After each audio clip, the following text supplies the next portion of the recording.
Para sa ating next episode, bumili ako ng mga sangkap para sa ating 100 peso challenge.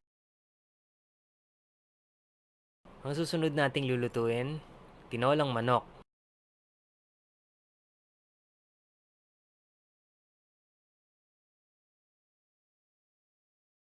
Narito ang mga ingredients na gagamitin natin. Sayote, sibuyas, bawang at luya, salt and pepper,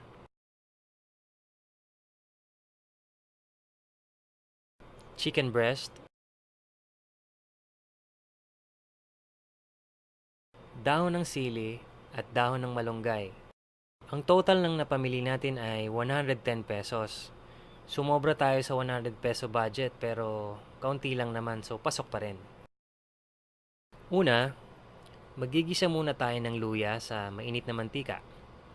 Hintayin natin siyang maging golden brown.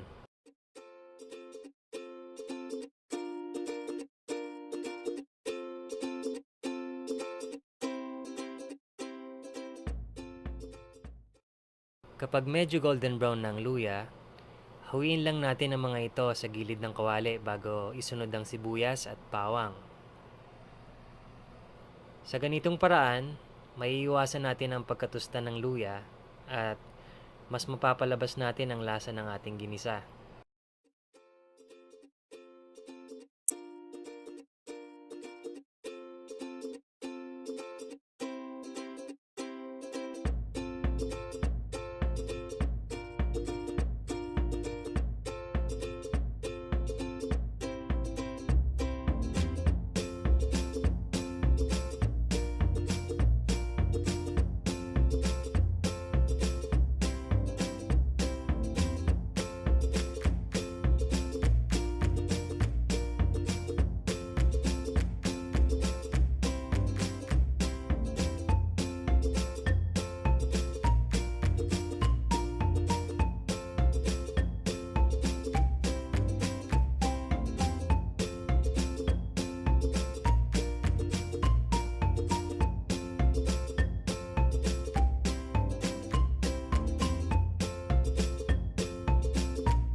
Isusunod na natin ang pitsyon ng manok.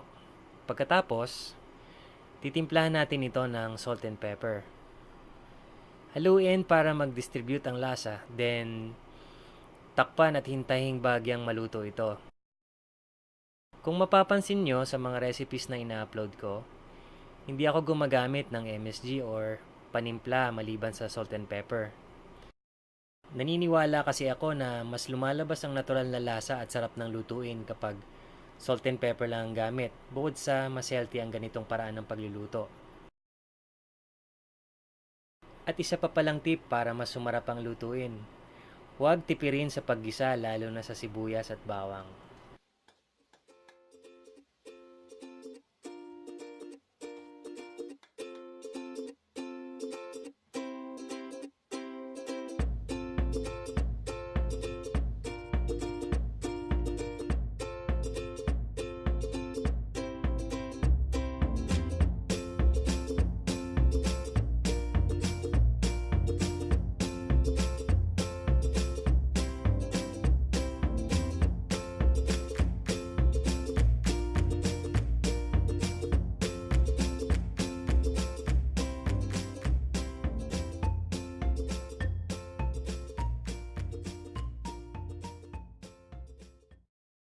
Kapag medyo luto na ang ating pitsyon ng manok, isusunod na natin ang hiniwang sayote.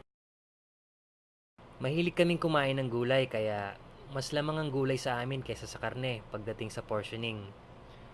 Pagkatapos, timplahan ulit ng salt and pepper ayon sa panlasa nyo.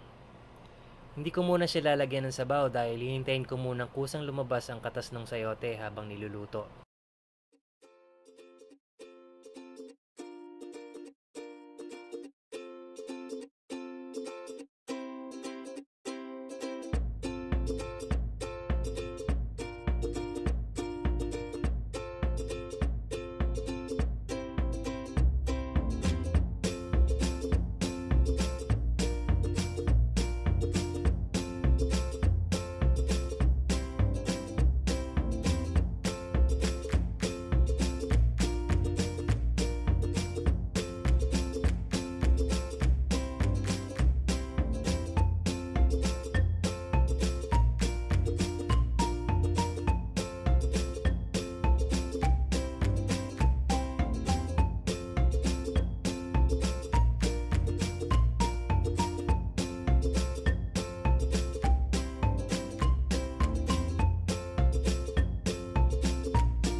Kapag medyo kumatas na ang sayote, lalagyan ko na siya ng sabaw. At dahil mahilig ang mga chikiting ko sa sabaw, medyo dinadagdagan ko siya.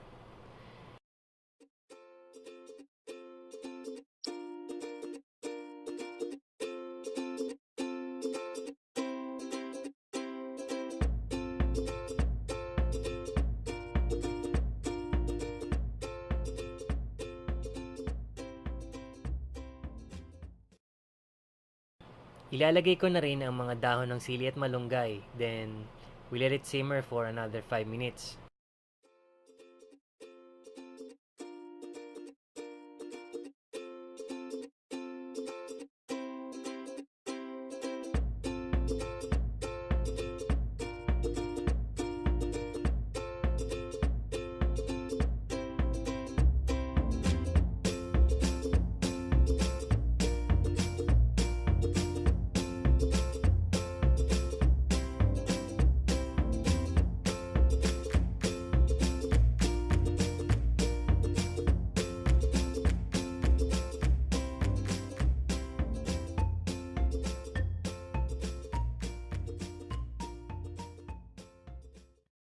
Nga pala, mahilig rin pala akong maglagay ng mga natural herbs and spices.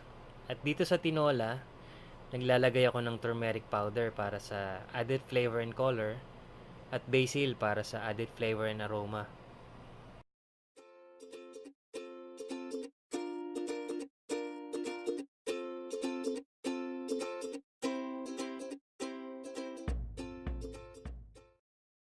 Ready na ang ating nilutong tinolang manok.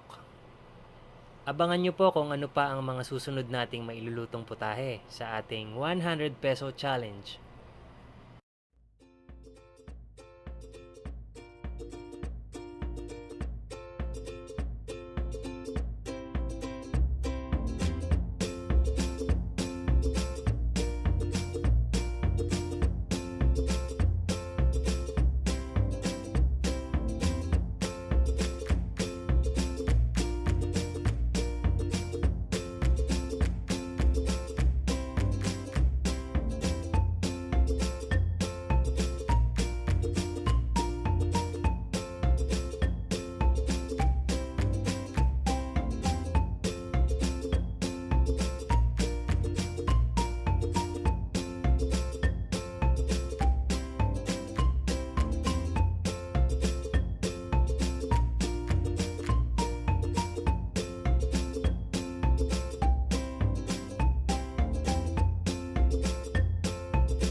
Kain tayo!